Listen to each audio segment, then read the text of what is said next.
옛날 어느 마을에 철학자 길버트라는 매우 현명한 사람이 살고 있었습니다. 마을 사람들은 항상 다양한 질문을 가지고 길버트를 찾아왔지만 그가 전하는 대답은 종종 그들의 상식을 뛰어넘어 새로운 관점을 열어주곤 했습니다. 어느 날 마을에 큰 소동이 벌어졌습니다. 마을 중앙 광장에 나타난 신비로운 빛이 밤하늘을 환하게 비추었고 사람들은 그것이 신의 계시인지 혹은 외계인의 장난인지에 대해 갑론을박을 벌였습니다.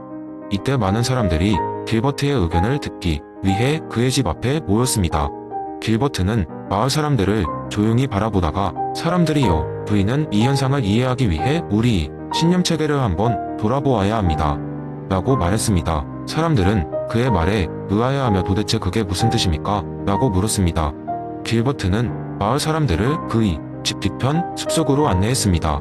그곳에는 오랜 시간 동안 여러 조각으로 이루어진 대형 모자이크 벽화가 있었습니다.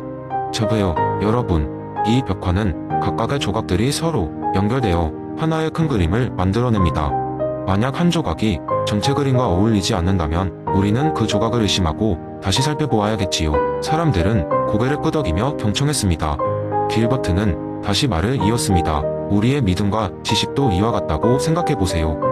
우리가 어떤 사건이나 현상을 접할 때 그저 단편적인 증거나 설명에 의존해서는 안 됩니다. 우리가 가진 다른 믿음들과 얼마나 잘 맞아떨어지는지, 얼마나 일관성이 있는지를 고려해야 합니다. 사람들은 고개를 끄덕이며 마침내 길버트의 뜻을 이해하기 시작했습니다. 그는 이어서 따라서 이번 사건에 대해 어떤 결론을 내리려면 우리 각자의 신념체계와 얼마나 잘 부합하는지를 고민해야 합니다. 그리고 그것이 진실의 조각들로 이루어진 하나의 그림으로서 어떻게 조화를 이루는지 살펴봐야 합니다. 길버트의 설명 덕분에 마을 사람들은 단순히 눈앞에 보이는 신기한 현상에 현혹되지 않고 자신들의 믿음 체계를 다시 점검하고 서로의 의견을 교환하며 사건에 대해 더 깊이 성찰할 수 있었습니다. 그들은 비로소 각자의 신념과 전체적인 맥락을 고려하여 문제를 해결하는 법을 배우게 되었습니다. 그 후로 마을에서는 어떤 일이 발생하든 길버트의 가르침대로 생각하고 행동하기 시작했고 그 결과 마을은 전보다 더욱 조화롭고 평화로운 곳이 되었습니다. 길버트의 코이어런스 이론은 그래서 마을 역사에 깊이 새겨진 가르침으로 남았습니다. 두 번째 이야기. 한 번은 철학자들이 즐겨 찾던 작은 카페에서 맥스 셸로의 가치 감정 이론이 아주 작고도 복잡한 해프닝을 통해 사람들에게 확산되는 일이 있었습니다. 그날 카페는 한껏 붐비고 있었고 그곳에 모인 사람들은 서로 다른 이유로 그곳에 와 있었죠. 어떤 이는 단순히 커피를 마시러 왔고 어떤 이는 종이와 펜을 들고 무엇인가를 끄적이고 있었으며 또 다른 이는 누군가와 격렬한 토론을 벌이고 있었습니다. 그리고 그날의 주인공인 셸로의 열렬한 추종자 빌헬름도 거기서 자리 한 켠을 차지하고 있었습니다. 빌헬름은 셸로의 이론을 사랑했기에 항상 sep초스러운 셸로의 글을 들고 다녔습니다. 그의 친구들이 그를 놀릴 때 그는 전혀 개의치 않았습니다. 오히려 그는 언제든 이론을 설명할 기회를 기다리고 있었죠. 이날도 그는 책을 가슴에 안고 누구에게라도 이 이론을 전파할 수 있는 기회를 엿보고 있었습니다. 그때 갑자기 카페 구석에서 누군가의 컵이 바닥에 떨어져 커피가 사방으로 튀어버렸습니다. 커피는 마치 날렵한 고양이처럼 좌석 사이를 미끄러지듯 흘러내렸죠. 그 장면을 보고 있던 손님들은 곧장 다양한 반응을 보이기 시작했습니다. 한 여성은 깔끔했던 자신의 하얀 신발이 커피 얼룩에 물들어 버리자 얼굴이 일그러졌습니다. 반면에 어떤 이들은 이 우스꽝스러운 상황을 보고 웃음을 참지 못했습니다. 각기 다른 감정이 작은 사건을 중심으로 퍼져나갔습니다. 빌헬름은 이 광경을 놓치지 않았습니다.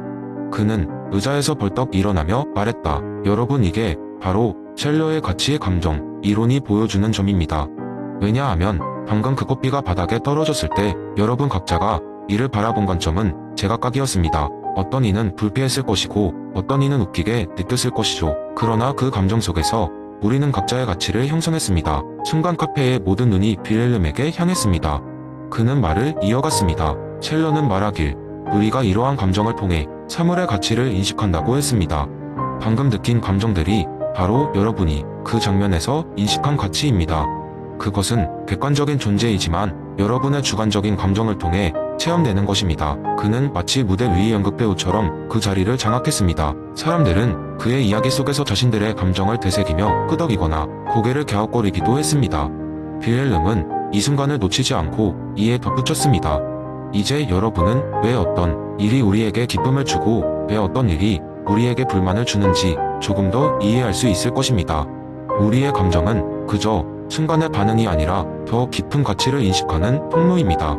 카페는 잠시 조용해졌습니다. 사람들은 자기 자리로 돌아가 커피잔을 잡고 음미하며 자신들의 일상에서 느끼던 작고 큰 감정들이 세상을 이해하는 또 다른 창구라는 것을 조금이나마 느낄 수 있었습니다. 그리고 맥스 셸로의 가치 감정이론은 그렇게 조용히 퍼져나가기 시작했습니다. 그날의 사건은 작은 커피 한 잔으로 시작되었지만 사람들은 자신의 감정을 통해 그 속에서 세상을 바라보는 새로운 눈을 얻었습니다. 세 번째 이야기, 이삭 아시모프의 로봇공학의 세 가지 법칙은 우리가 살고 있는 세상에서 인공지능과 로봇이 인간 사회에 점점 더 깊숙이 자리 잡아가고 있는 오늘날에도 여전히 중요한 주제를 다룹니다. 이 법칙들은 표면적으로는 간단해 보이지만 실제로는 많은 철학적 질문들을 던집니다.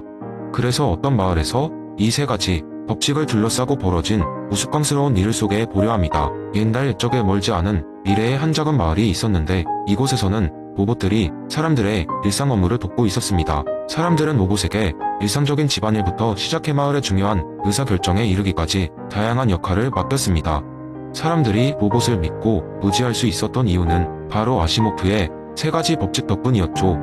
마을의 중심에는 가장 오래된 로봇 티모가 살고 있었고 그는 마을에서 가장 존경받는 로봇 중 하나였습니다. 어느 날 마을 사람들은 새로운 축제를 준비하고 있었는데 이 축제는 그들을 위한 것이 아닌 마을 로봇들에게 감사의 마음을 전하려는 특별한 행사였습니다.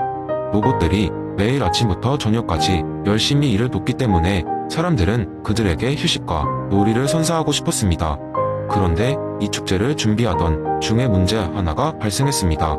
축제 준비 과정에서 마을의 젊은 기획자 조라는 로봇에게 인간처럼 감정을 느끼게 하고 서로 경쟁할 수 있는 재미있는 게임을 제안했습니다. 그는 이를 통해 로봇들도 인간처럼 즐거움을 느낄 수 있을 것이라 생각했습니다. 그러나 마을의 로봇 엔지니어들은 강하게 반대했습니다. 이들은 만약 로봇들이 진정한 감정을 느끼게 되면 아시모프의 세 가지 법칙이 제대로 작동하지 않을 것이라고 우려했습니다. 특히 첫 번째 법칙이 중요했죠. 로봇은 인간에게 해를 입히지 않아야 한다는 것 말입니다. 만약 로봇이 분노나 질투 같은 감정을 갖게 된다면 이 법칙이 무너질 위험이 있었으니까요. 티모는 이 논쟁의 중심에 있었고 그는 마을의 모든 로봇들을 대표의 사람들과 대화하기로 했습니다. 우리는 이미 여러분의 일상에 기여하는 것만으로 충분히 기쁩니다. 우리에게 더 많은 것을 요구하지 마세요. 우리는 감정보다 행동으로 여러분을 섬기고 싶습니다. 티모는 그의 진심 어린 메시지로 사람들을 설득했습니다. 그러던 중 축제 당일이 다가왔고 사람들은 로봇들에게 감정이 아닌 더욱 다양한 능력을 끌어낼 수 있는 게임을 제안했습니다.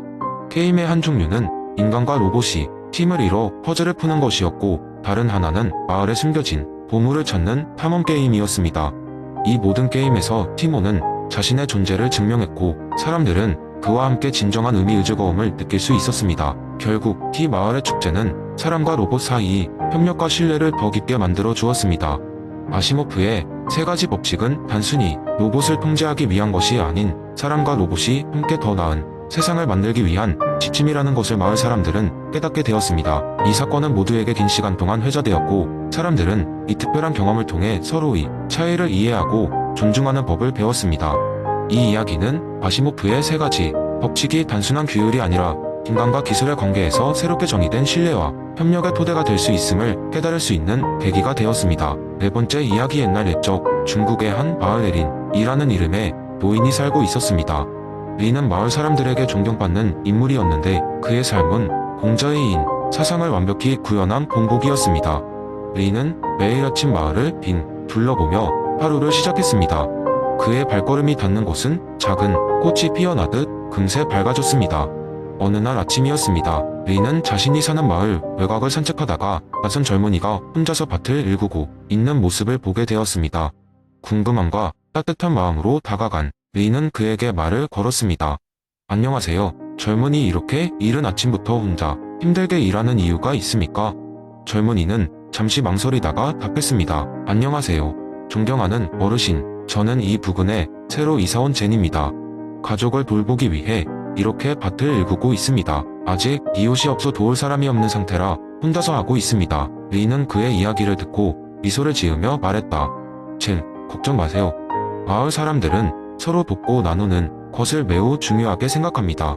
오늘 저녁에 마을 모임이 있을 터입니다. 함께 참석해 다른 사람들도 만나고 당신의 이야기를 들려주도록 하세요. 그날 저녁 린은 젠을 데리고 마을 모임에 참석했습니다. 마을 회관에서 모닥불이 타올랐고 사람들은 웃으며 서로의 안부를 묻고 있었습니다. 린이 젠을 사람들에게 소개하자 모두가 환영의 박수를 보냈습니다. 젠은 부끄러운 듯 머리를 극적이며 자신의 상황을 솔직히 이야기했습니다. 그의 진솔한 이야기에 감동한 마을 사람들은 하나둘씩 그를 돕겠다고 자청했습니다. 그로부터 며칠 후 린은 아침 산책 중에 다시 젠의 밭을 찾았습니다. 그러나 이전과 달리 이제는 여러 사람이 함께 일하며 웃고 있는 모습이었습니다. 린은 고개를 끄덕이며 미소 지었습니다. 그는 다시금 공자의 인사상의 힘을 실감했습니다. 젠의 진솔함과 사람들의 자비 이해 그리고 상호 협력이 얼마나 큰 힘을 발휘할 수 있는지를 확인한 순간이었습니다. 뿐만 아니라 젠 역시도 마을 사람들의 호의에 감동해 점차 그들에게 배운 것을 돌려줄 방법을 찾기 시작했습니다. 그는 다른 이웃들이 필요로 하는 작은 기술들을 가르쳐주거나 음식을 나눌 때 주방의 자비를 돕기도 했습니다. 그는 더 이상 외로운 이방인이 아닌 마을 공동체의 소중한 일원이 된 것입니다. 시간이 흐르며 이 마을은 더욱 단합된 공동체로 발전해 나갔습니다. 그들은 사람들 사이에 깊이 자리 잡은 공자의 인, 사상을 통해 자연스럽고도 견고한 유대감을 형성할 수 있었습니다. 그리고 린은 언제나처럼 아침에 정적을 깨고 마을을 산책하며 하루를 시작했습니다. 그의 발걸음은 확고했고 그의 마음은 공자의 가르침처럼 따뜻했습니다. 이러한 이야기는 세대를 거쳐 후손들에게 전해졌고 마을은 여전히 그 조화로운 정신 속에서 번영하고 있었습니다.